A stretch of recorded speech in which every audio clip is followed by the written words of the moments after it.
उत्तर महाराष्ट्रातील कानाकोपऱ्यातील राजकीय, सांस्कृतिक, क्रीडा, शैक्षणिक, आर्थिक, आध्यात्मिक, सामाजिक व गुन्हेगारी वृत्तांचा आढावा देणारं न्यूज चॅनल म्हणजेच ब्रेकिंग न्यूज लाईव्ह नाशिक। आम्ही दाखवतो देशाची सत्य परिस्थिती। सातपूर व उपनगर हद्दीत अपहरण करणारे पोलिसांच्या ताब्यात। नाशिक त्र्यंबकेश्वर रस्त्यावरील पपया नर्सरी चौकात 17 सप्टेंबर रोजी 4 ते 5 जणांनी तरुणाचं अपहरण करण्याचा प्रयत्न केला, मात्र संधी साधून तरुणाने पळ काढून पोलीस चौकी गाठत आपला जीव वाचवला। या घटनेचा सोशल मीडियावर व्हिडिओ व्हायरल झालेला आणि यावेळी सातपूर पोलीस ठाण्यात गुन्हा दाखल झालेला आहे।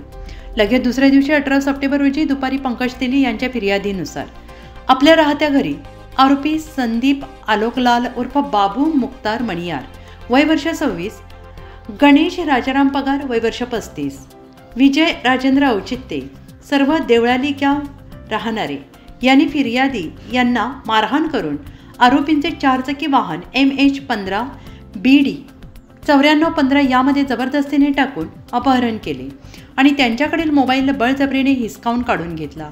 उपनगर पोलीस ठाणे आणि सातपूर पोलीस ठाणे यांनी संयुक्त कारवाई करून आरोपींना ताब्यात घेऊन सातपूर पोलीस ठाणे गुन्हे शाखा पथक यांनी सातपूर पोलीस ठाणे येथे हजर केल्याने आरोपींना अटक केली। त्यांच्याकडे गुन्ह्याच्या अनुषंगाने पुढील चौकशी सुरू आहे। यातील आरोपी गणेश राजाराम पवार यांच्या विरोधात 2 गुन्हे दाखल आहेत। तसेच आरोपी संदीप आलोकलाल उर्फ बाबू मुक्तार मणियार हा सराईत गुन्हेगार असून त्याच्या विरोधात एकूण 6 गुन्हे दाखल आहेत। सदरची कामगिरी नाशिक पोलीस आयुक्त संदीप कर्णिक, पोलीस उपायुक्त किशोर काळे, सहाय्यक पोलीस आयुक्त शेखर देशमुख यांच्या मार्गदर्शनाखाली उपनगर पोलीस ठाणे वरिष्ठ पोलीस निरीक्षक जयंत शिरसाट, सातपूर पोलीस ठाण्याचे प्रभारी वरिष्ठ पोलीस निरीक्षक सचिन खैरनार, तपासी अधिकारी पोलीस उपनिरीक्षक मनोज वाघमारे, सातपूर पोलीस ठाण्याचे गुन्हे शोध पथकाचे पोलीस हवालदार सागर गुंजाळ, अनिल आहेर, देसले, विलास किते आदींनी केली आहे। या प्रकरणाचा पुढील तपास पोलीस उपनिरीक्षक मनोज वाघमारे हे करीत आहेत। या घटनेविषयी अधिक माहिती पोलीस उपायुक्त किशोर काळे यांनी आज पत्रकार परिषदेत दिली। खरं आहे, दिनांक 17 सप्टेंबर रोजी अशा पद्धतीची घटना त्या ठिकाणी नाशिकमध्ये दुपारी 2 वाजताच्या सुमारास घडली होती।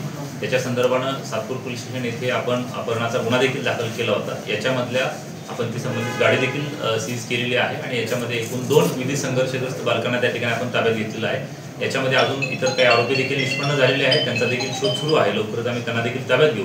मात्र सदरचा प्रकार हा त्या ठिकाणी प्रेम प्रकरणातून झाला होता असं साधारणपणे सत्पूरदर्शनी निष्पन्न झालेलं आहे। त्यामुळे आमचं नागरिकांना एकच आव्हान आहे की आपण आश्वस्त राहू, आपण अशा पद्धतीनं कुठल्याही प्रकारे घाबरून जावं असं कुठलंही वातावरण निश्चितपणानं नाही आहे आणि याच्यामध्ये उर्वरित आरोपितांना देखील त्या ठिकाणी अटक करून आम्ही पुढची कायदेशीर कारवाई जी आहे ती करत आहोत। सर, गाडी कोणाची होती, अपहरण करून कुठे घेऊन चालले होते, त्याबाबत काय करताय? त्याच्या बाबतीत आता सध्या तर आम्ही फक्त गाडी ताब्यात घेतलेली आहे। याच्यातला जो आरोपी 1 जो आहे, आरोपी नंबर 1 जो अजून अद्याप फरार आहे, त्याच्या वापरात ती गाडी होती असं सत्पूरदर्शनी निष्पन्न होतं आणि ते त्यांना घेऊन सध्या तरी असं दिसतंय की त्याला एका पर्टिक्युलर लोकेशनला ते घेऊन जाणार होते आणि साधारणपणे याच्या पाठीमागचा उद्देश फक्त एवढाच होता की त्या संबंधित महिलेसोबतचे असलेले संबंध त्यांनी तोडावे किंवा त्याच्यासोबत संबंध ठेवू नये असा उद्देश होता असं सत्पूरदर्शनी तरी दिसतंय। मात्र तरी परंतु याच्यामध्ये अधिक सखोल तपासांचे आपल्याला त्याच्यामध्ये पद्धत काही सांगता येईल। सर, आपण करते त्या मुलीचे किंवा महिलेचे काही नातेवाईक होते का, काय पूर्वी ती संबंधित जी महिला आहे ती त्या आरोपींसोबत त्या ठिकाणी पूर्वी राहिलेली पण आहे, राहत होती असं साधारणपणे पाठीमागच्या 3 वर्षापासून दिसून आलेलं आहे। आणि याचं लग्न कधी झालं होतं त्या महिलेसोबत? एक साधारण 6 महिन्यापूर्वी झालं होतं। 6 महिने पण नाही म्हणताना मे महिन्यामध्ये झालं होतं, म्हणजे 2-3 महिने झाले ते। अच्छा, आणि मग हे विवाहाचे संबंध तोडून टाकून परत त्याच्याबरोबर जावं असं? एक्झॅक्ट। आणि सर, अशीच एक दुसरी घटना घडलेली आहे अपहरणाची, ते नेमकं काय प्रकरण आहे? अशीच एक घटना काल देखील दिनांक 18 सप्टेंबर रोजी उपनगर पोलीस ठाण्याच्या हद्दीमध्ये त्या ठिकाणी हा प्रकार घडला, परंतु त्याची सुरुवात आपल्याला सातपूरमधून झाली होती। त्यामध्ये सातपूरच्या हद्दीमध्ये राहणारा एक युवक आहे, त्याला देखील त्या प्रेम प्रकरणाच्या ह्याच्यातून 3 एकंदरीत त्यातले आरोपी आहेत। त्या आरोपींची मी नावं आपल्याला सांगतो। त्याच्यामध्ये एक आहे आरोपी संदीप आलोकलाल उर्फ बाबू मणियार, दुसरा आहे गणेश पगार आणि तिसरा आहे विजय औचित्ते। या 3 आरोपींनी यातला जो आपला पीडित आहे पंकज तेली याला उपनगर पोलीस ठाण्याच्या हद्दीमध्ये एका ठिकाणी घेऊन जाऊन त्या ठिकाणी दाबून थोडीशी मारहाण पण केलेली आहे आणि याच्यामध्ये देखील प्रेम प्रकरणाचाच विषय होता। मात्र याच्यामधले जे आरोपी आहेत त्यांची गुन्हेगारी पार्श्वभूमी असल्याचं दिसून आलेलं आहे। त्या पार्श्वभूमीच्या आधारावरती आम्ही फर्दर त्याच्यामध्ये त्यांच्यावर परत कायदेशीर कारवाई देखील करत आहोत। हा जो पीडित आहे याचे लग्न झालेलं होतं?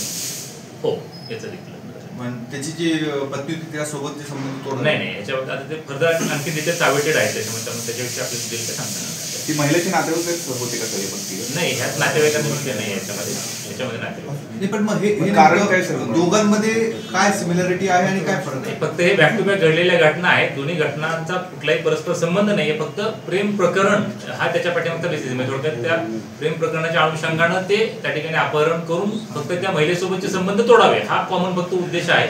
बाकी पहिल्या प्रकरणामध्ये ते नातेवाईक होते, दुसऱ्या प्रकरणामध्ये ते ऍसेस टॅक्स नातेवाईक होते, अजून तरी झालेलं नाही. ब्रेकिंग न्यूज लाईव्ह नाशिकसाठी सिद्धार्थ लोखंडे, सातपूर.